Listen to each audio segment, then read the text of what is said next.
Whenever I start a painting, I always start from an image, and it's a mental image. But a lot of times, if I'm going to paint something that's real, like a real person, a real dog, a real cat, I want to paint that actual cat or person. So the way that I do that, either through touch or through a photograph. And the way that I use a photograph is brand new. People with visual impairments, more than a year and a half ago, we couldn't have done this. This is brand new stuff. But over here on my computer, I have a screen reader. And the screen reader is a program that lets you know everything that's on a screen.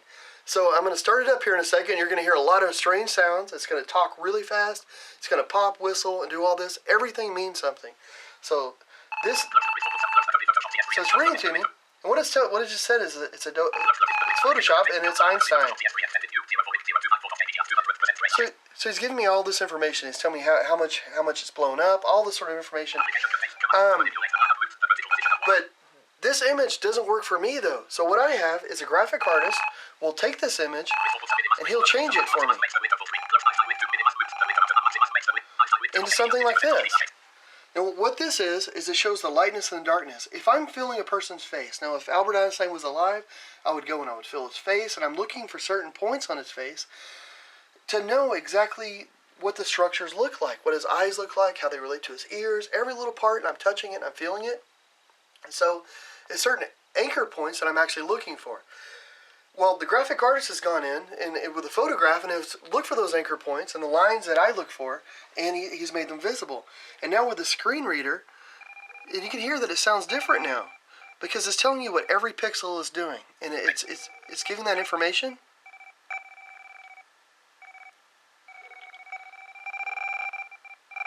So all those different sounds, they mean something, but all it's doing is giving me information. It's making it so that I can see the image with my ears.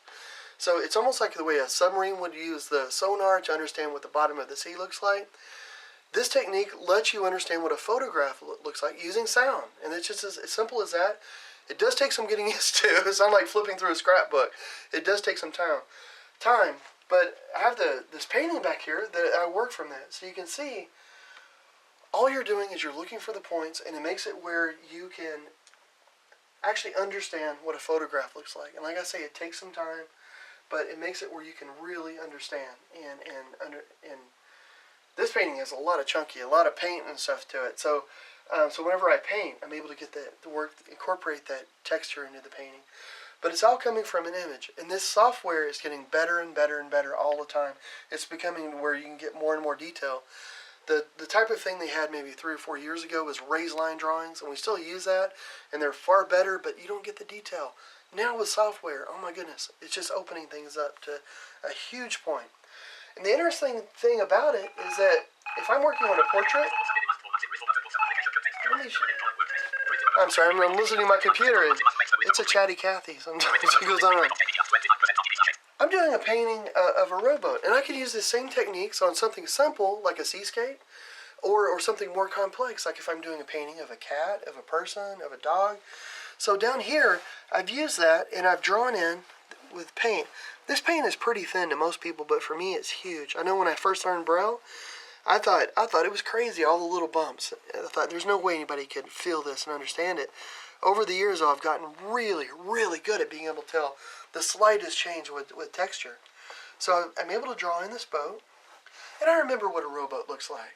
Just like I remember what a Dalmatian looks like, or I know what a black lab looks like. So I can use part of my memory, but then the gaps, to make the actual detail, I can use a computer for. So it's a little bit of me, and a little bit of that, and all of it together. But it's the same way that a sighted artist would work.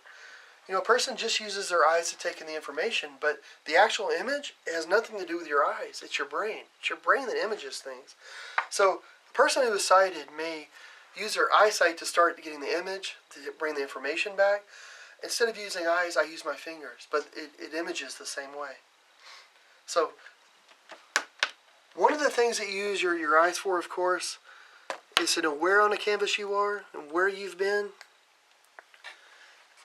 With this textured sort of paint, it's a very thin texture for this, but it's because I want to put paint over it. I don't want the heavy, thick texture to interfere. But because of this, I can feel exactly where I am. I'm on the very bow of the boat. And then you can feel down where you're going. I can feel the stripes. So I can feel where I've been. I can feel where I am. That's all you use your eyes for whenever you're painting. The other thing, of course, is color. Now, color is really easy if you're visually impaired to control. And I'm putting out some mediums out here. This is a very thick sort of medium. Now, the way that I control color is either through a recipe kind of way, almost like if you're going to bake a cake, you put all the right ingredients, you're always going to end up with a cake. You're never going to end up like with scrambled eggs. So I know like 5 parts black, 5 parts white. That's pretty much half and half. That's an easy way to control color. The other way, and I think the more fun way, is through texture. If I change the way every color feels, then you're actually going to end up with different colors. Now, I've been painting for a while, so I'm pretty good at remembering where I put things. And I always put things back the same place. It just helps me a little bit. The other thing that I do is in my studio, all of my paints are brailled. So I don't know if you can see this. I'm a very lazy brailler. I only put in as many letters as I need. So this just says BL because I know it's a blue. And I know this is just my basic cadmium blue. If it was different, I would have written more. But this lets me know what I'm starting with. So I have blue there. Over here, what do we have? It's a yellow. So it's just easy. It's just the way anybody else would have a label. So I know, well, I got a cadmium blue. Actually, this is more cerulean blue. Sorry, I was calling it cadmium, but that's just me. It makes some wonderful sounds. Actually, I've got another tube down here too, because I knew that just about had it. So I'm going to mix this in there. Some nice big chunky blue. And because I'm mixing it with this one kind, this medium, it gives it a very distinctive texture. And the nice thing about it, here, let me show you, because I have a really thick blue. Now what I'm going to do, just to really quickly show you, and this is, yeah, that's my white. I always try to put my paints back so it makes it a little quicker to find them. So I got a little white. What I'm going to do is thin this down. That'll work. So I'm just going to thin it. This might take a second to dissolve. But the idea is that I'm just changing the way the paints feel. So whenever you see this white over here, whenever it dissolves, it's going to be this nice creamy sort of feeling. I just love the way that feels. But it's obviously very different than the blue. So if you feel the white, you know, well, that's got to be white, it's runny. The thickness of the blue, well, that's got to be blue. And here's the funny thing. If I want to make a blue that's halfway between the white and the blue that's over here, you know, if I want to make a lighter shade of blue that's right between, well, I can take the white, and then I can also, let me find this, I can take the blue, and whenever I get a texture that's halfway between the two, I have a blue that's exactly right between the two. Now see, now this is really loose still, so I know this is a little bit more on the white side. So if I want to thicken it, I just add more blue. So I'm just really mixing it in there, just like baking a cake. So I'm going to get a little bit more. But you see how it works. It's just the texture. So I'm just changing the viscosity, the texture, the looseness, the thickness of the paint. You know, and the interesting thing about paint, there might be a million shades of blue out there. There's probably more than a million. There's probably billions. But in a painting, you might only be working with 3 of them. So the way that I mix paint, one is going to be, you know, there's always going to be one that's going to be the lightest color. There's going to be one that's the darkest color. And then there's going to be a shade that's halfway between, or it's going to be somewhere in between. So out of all the millions of shades of blue, I'm only having to think about a few of them. So this could darken a little bit, but you get the idea. You just keep darkening it, and then when the texture is halfway between, as you see, this is real creamy. It's not quite halfway between, though. But I kind of like it, so I think I'm going to stop there, because that would look kind of nice in this painting. So the great thing about art, you can do whatever you want. So I'm going to clean this, because I forget it. And I'm going to go in, because I want to put a sunrise in this, and there's going to be some land in there. There's going to be some different things, but let me see. That's a little too for the red. Yeah, there we go. Let's make sure it's part of it fell off. There it goes. Okay. Aha, found you. It's wonderful sounds. Let you know you're painting. I got some more red down here too. I was getting low on that. That's a nice one. Yeah, dirty. So I'm going to mix this up. Now with me, I've been painting for over a dozen years, and I paint a lot. Oh my goodness. So I've gotten really good at mixing paint and knowing the consistencies of mixing the same color over and over and over again, because I do it every day. So I've gotten really good with the texture of knowing how to do it. But I've taught lots and lots of workshops where I'll blindfold kids, and I'll have them paint the way that I paint. We'll put a blindfold on them, and I'll give them a raised line drawing and paints where every color feels different. And in 5 or 10 minutes, those kids are painting. And I've done that with tens of thousands of kids, and never had one that couldn't paint. It's just, you know, it's a very fun way to get into art, because you're using more of your body. You know, you're using your sense of touch. Ah, look at that. No, you're definitely using your sense of touch like this. First thing I put in my studio was a sink. On my wall behind me, I have, over there on the side, I have a dog collar. My person that used to paint with me the most, well, person, I call her person, but is my dog Ann, and she painted with me. She passed away at 17 and a half, but she was my painting buddy. But whenever I first started, she was a white dog, and when I first started, I didn't realize how much paint I actually would get on my hands because I couldn't see it. So Ann would come up, and I would say, "Oh, you're so cute," and I'd pet her, and then friends would come over and say, "What happened to Ann? Oh my goodness, she's got blue and green and red all over her." And I was like, "Oh, I don't know. I wouldn't tell them that I got her painting." So what I'm doing here, on a lot of these paintings, so this is a base coat. So what this is going to be is it's going to be the colors on the very bottom of the canvas. They're going to be coming up. So I'm putting that down so that it's the very last part that light's going to hit, and I want a very colorful sort of scene. So all of this paint is going to be covered up a little bit.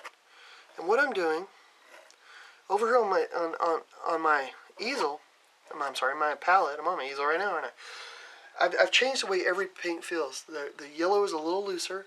The red, I use more of that stuff. The medium, and it's a little thicker. But what this is going to allow me to do is I'm painting with a paint knife. And when this painting is about half dry, I can go in and actually feel the colors. And you can feel what's a little looser, what's a little drier. Once the paint dries all the way, you won't be able to feel that. It all feels exactly the same. But this lets me be able to control color in a way that I can be very precise, but I can also be loose. And in my head, I've actually got a Louis Armstrong song going. I usually paint the music. And I love Louis Armstrong, so I've got some very happy trumpety and some drums going and some different things in my mind. And that's why I'm choosing the colors that I'm choosing right now. Now, if I was doing a painting of a person or of a particular dog or a particular cat, what would really help is if I knew the personality. The more information that I have, the more people can tell me about the person or about the animal. That helps so much because I want to capture exactly who or what that person or animal was. So I'm going through and I'm putting in some colors, but I have that song in my mind and I'm trying to put the song down a little bit. And like I say, it could be music or it could be feelings or emotion. It could be anything, but see. And I know this seems very, very quick, but remember, I've been painting for like 12 years, so you know it's just the way that it works. Painting makes sense to me. Now, I don't know every little mixture that's happening right now. For me to paint, the way that I do it is that I can put down paint, especially this undercoating. So this I can be more free with, and I can really let my emotions and everything go out. When the paint is about half dry, and what I mean by that, whenever paint starts to dry, it gets a little bit of a film over it, and that lets me be able to touch it without smearing it, but it still has enough of the give and the wetness where I can tell, oh, it's a really thick paint, it's a really loose paint. You know, the viscosity of the paint is still there. So whenever it's at that point, I can go in and I can feel it, and I can know, oh, this has a lot of the yellow, this has a lot of the blue, so it's going to be making the really interesting shade of green. This has that texture of the red that I put in there. Whenever I first started painting, I only painted with 3 colors. I had a white, a black, and a blue. And I painted 14, 16 hours a day with those. And I'm going to get more of this. Make sure it's what I think it is. Yeah. And I would just mix those colors. And I painted with those that many hours a day, every day of the week, for months. And then I would add in a new color, and it was a cadmium red. And I would paint with those 4 colors for months and months. And then I would add in a new color, you know, and then I would do that for months. And that made it where I learned how to mix my colors very precisely and in a very kind of intimate way where I know exactly what the different feelings are. And right now I'm using acrylic paint. I also paint in oils, and the great thing about oils is that oils are actually made from different substances.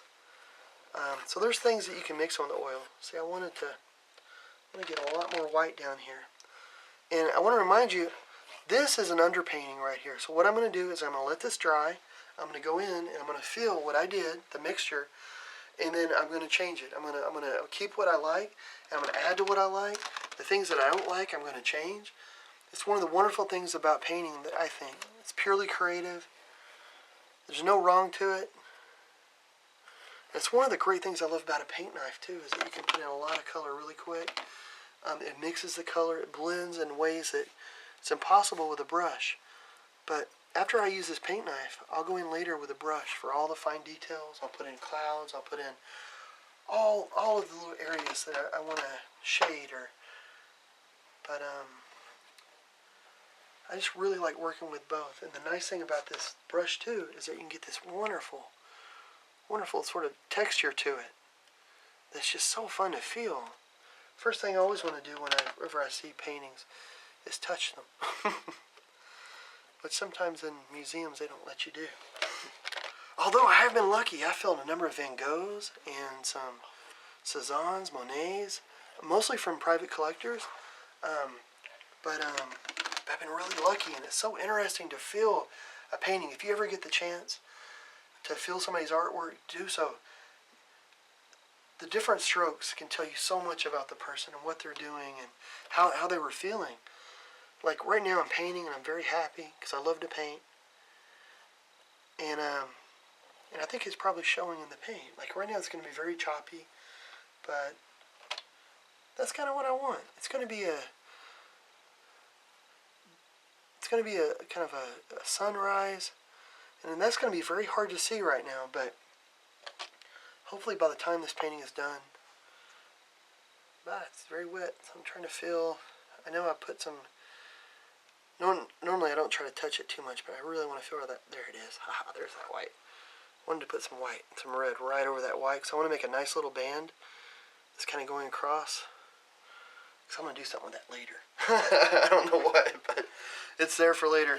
And I'm going to do that with the yellow too down here, because I haven't a lot, but I want a little more. I want to mix in with the reds and the blues a little bit.